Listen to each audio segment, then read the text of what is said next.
everyone, welcome to Storytime with the Minis.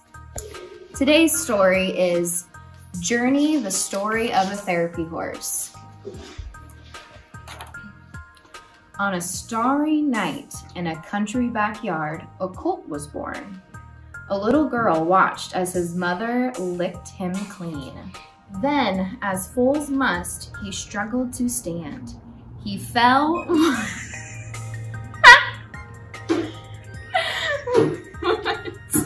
twice, 3 times. Finally, he lurched onto his wobbly legs and stood. "Hooray!" exclaimed the girl. "What will you call him?" her father asked. The girl's head tipped back as she thought, and she gazed at the night sky. "Star," she said, and smiled. Just like Star, the girl was small, but they grew together. Every day she rushed to the barn, she curried Star's coat and picked out his hooves. She threw sweet-smelling hay down from the loft. Sometimes, as she softly brushed dust from his face, she whispered secrets to him that no one else knew. Star leaned to accept a bridle and bit, and even the snug girth of the saddle around his belly. The girl taught him to walk, trot, and canter on cue. Together, they sailed over cross poles, they won many ribbons, and the girl decorated her bedroom with them. For years, Star lived happily in the only home he'd ever known, with the girl who loved him best. Then, one day, the girl who was no longer a little trudged into the barn. She slid open the stall door and reached for her horse. "I'm going away to school," she told him as tears spilled onto her cheeks. "You can stay here by yourself. I will find you a new home." Soon, a woman came to meet Star.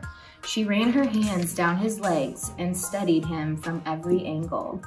She lunged him in circles and watched him move. Then, she swung onto his back and rode around the yard. "He's a nice horse. He'll do just fine," the woman said as she led him to her trailer.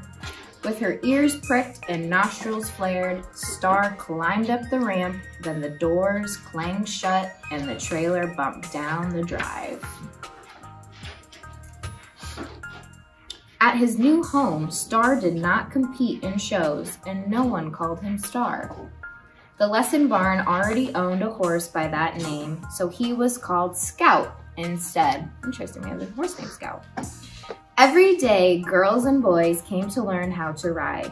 Scout stood still as their little hands brushed his back and played with his mane.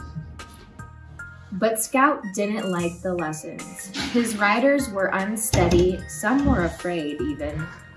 One even fell off. Unsure, Scout would stop and refuse to move until the woman marched over and led him himself. Soon, no one wanted to ride Scout. One evening, the woman stepped into his stall and sighed. "I can't keep a lesson horse that no one rides." She led Scout to the trailer and he climbed inside. Once again, he rumbled off toward a new home. It was a stable for trail riding miles away. Day after day, Scout walked a path through the trees. The people who came to ride called him Dude. We also had a horse named Dude. Because that was the name stamped on his handed-down saddle. When midday heat scorched Dude's coat and lather appeared at his girth, he trudged along with the other horses at night. He shared a field with them and he became one of the herd. Then one morning, no one came to ready them for their work. Instead, trucks and trailers rolled in. Horses were pulled out and taken away. 1, 2, 5, then 10. Then all the others were gone, except Dude. He waited alone in the big field. Days passed, but no one else came. He ate the grass until it was gone. He sipped murky water from the creek. He stripped bark from trees and tried to eat it. Finally, one evening, a truck crept up the path. Dude lifted his head. A man climbed out and walked toward the horse. "It looks like they forgot you," he said. He ran a hand down Dude's thin neck. "You must be pretty hungry." The man snapped a lead rope to the gelding's muddy halter and led him away. At his new home, Dude was nursed back to health. Gradually, his ribs were hidden by flesh and his coat began to shine. The owner of the stable was pleased. She thought Dude would work as a therapy horse, helping people with special needs, but he would have to pass many tests first. Dude was led back and forth, round and round, while horses, handlers, and therapists studied his gait. They rattled toys at him and rolled balls under his belly. They led him to wheelchairs and walkers so he could see them from every angle. People sat sideways, backwards, and even stood on his back. Dude never shied.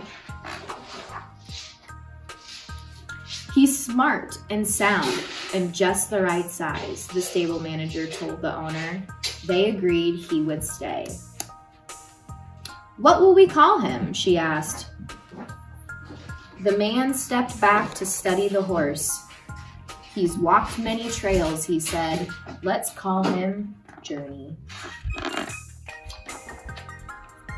Journey became a therapy horse. He stood still at the mounting block as therapists guided kids onto his back.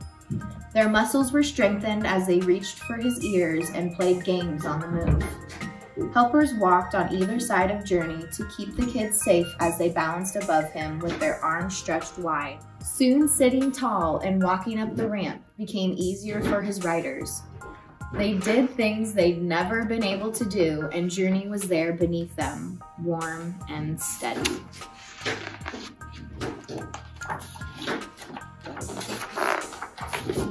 One day, a little girl came to ride Journey. The therapist helped her walk to him because her legs were wobbly. She sat on his back and laughed and spoke out loud, though nobody understood her mixed up words. When their work was finished, the therapist helped her down from the horse. The girl giggled when his nose touched hers, and she laid her head on his cheek. She gently brushed dust from his face and whispered secrets to him that no one else knew. Journey closed his eyes and listened. The end.